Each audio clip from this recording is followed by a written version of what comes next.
So I want to talk about die lines. And in packaging, this is something that we use all the time. It's also something that can make your artwork very unique.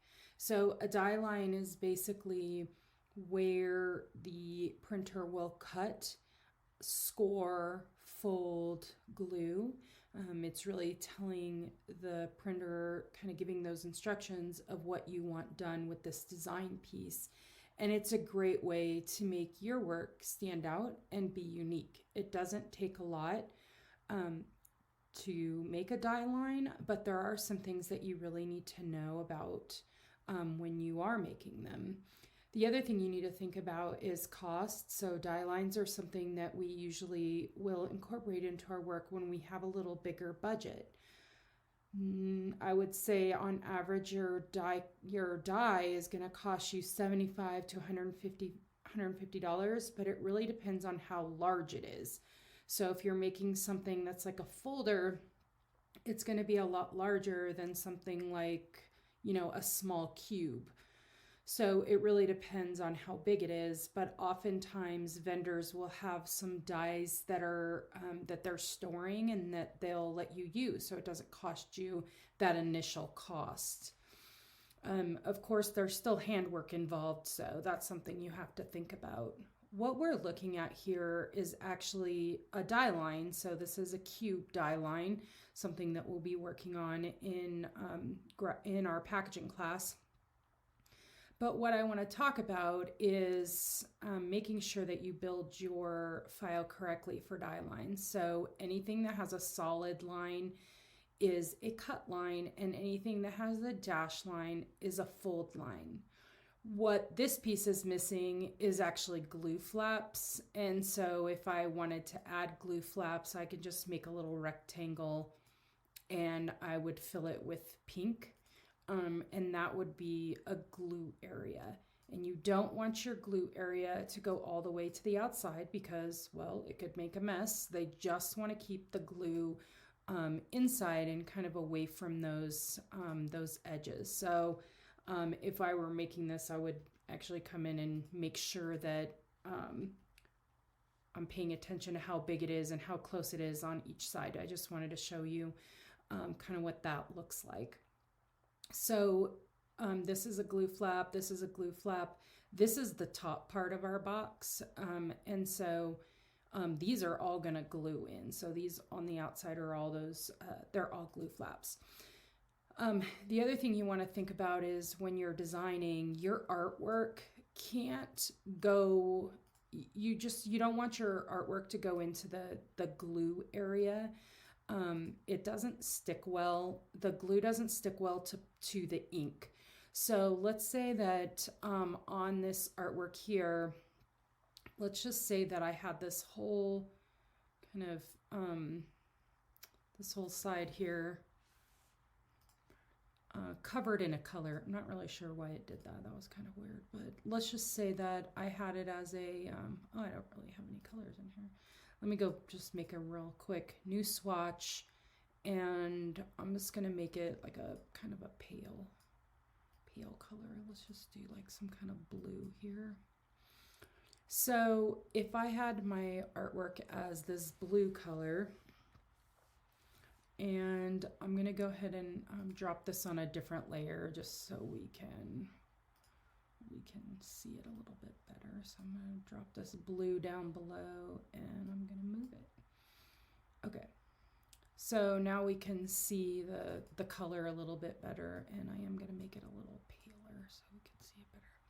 Okay, so if my artwork were this color, I would still consider this the edge of the page, and I still want to bleed into this glue flap area, but I don't want it to touch my glue flap or go over that, because if I were to cover this all, ooh, that's weird. What happens is when they put glue on here, the glue's actually not going to stick well because it's going to be on the ink color that created this blue. So you want to keep your artwork below that glue flap area. So that's just one thing to note. So really what I wanted to show you was when you make when you make a die line, I'm going to go ahead and delete this. Oops, I'm going to delete this color swatch here. When you make a die line, you want to make sure that you have it called a completely different color. And I would tell you to delete all colors that you're not using. So I just clicked one, held shift and clicked the other, but you can also come to select all unused and it'll highlight those. So if I deselect select all unused, it highlights them and then you can trash them. So you really want to keep this clean. So one of the things that I do is I always name my file Dieline Do Not Print. And this is real, to me, this is really important so that the vendor knows that this layer is all about the die line. And you can tell that this is a CMYK color build, but it also has this icon next to it, which means that it's a spot color, and it has to be a spot color because you don't want it to print on the cyan, magenta, yellow, and black plates. So you want to make sure that you're keeping this as a spot color, and that's really what I wanted to show you. So I am going to go ahead and open InDesign, and I've already placed this on a file, just like a regular 8.5 by 11 document. And when I go to my swatches, you can see it brings in that color on a it's its own color, and it's a spot color. And if I were to look at separations, which is what I want to talk to you about, separations are what's printing on every one of the plates. And so I don't have any artwork in here yet, and that's fine. But I am going to show you under Window, Output, Separations Preview. What happens is it opens this little box here. And by default, it's going to be on off, but I had just opened it, so that's why it's on separation. So you have to make sure you click on that drop down and go to separations. So if I were to turn off all of the plates, the CMYK, you can see that we're still seeing this, this whole box here. And it's showing in black, and that's fine. It's just showing you what's on every plate. So I can't turn this off because you have to at least have one plate on when you're in separation mode. So if I turn on magenta and I turn off this die line, notice nothing is on the magenta plate.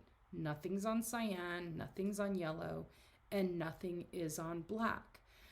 So let's take a look at what this might look like when we have artwork. So let me go ahead and let me just draw something, and I'm just going to put a box on here.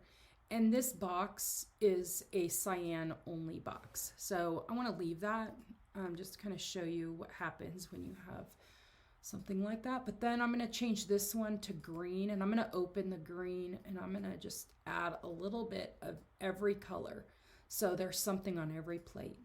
So now when I go back to this separations, and I'm now looking at the CMYK plate here. So if I just turn on cyan, it's showing you that there's cyan in both of these colors. If I turn on magenta, this one goes away because this was a cyan only, but there is magenta in this color, in this box here, and there's also yellow, and there's also black. So this is on all 4 colors. So when it goes to print, it actually prints in that same spot. Each plate will print cyan, magenta, yellow, and black, and that's how it creates the color that I've asked it to make, which was that green color there. So what you're doing is you're making sure that your die line is not on every plate. So to kind of show you what it should not look like what would be wrong, well, actually, let me leave that there, is I'm going to go back to my Illustrator file, and I'm going to go ahead and just select the line, and then I'm going to go to select same stroke, stroke color, since that's a stroke, so I'm selecting all the pink. And I really don't even have to do that. I can come over here just to my color and select process and say, okay. And now I'm going to save it. I'm going to say, all right. And I'm going to go back to this document here. And let let me get out of this mode and make sure that if I go to my links, it's going to show me that it's updated. And I can tell that because it's got this little icon here. It didn't update it automatically.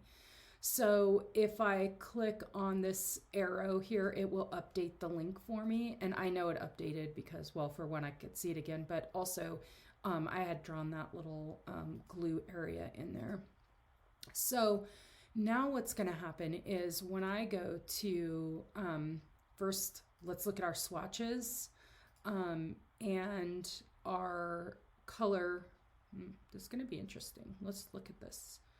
So when I'm looking at the die line plate, nothing is there. But when I go to cyan, and something is wrong, and I can tell that because this is showing a cyan. Let me go back to Illustrator and make sure I did that correctly.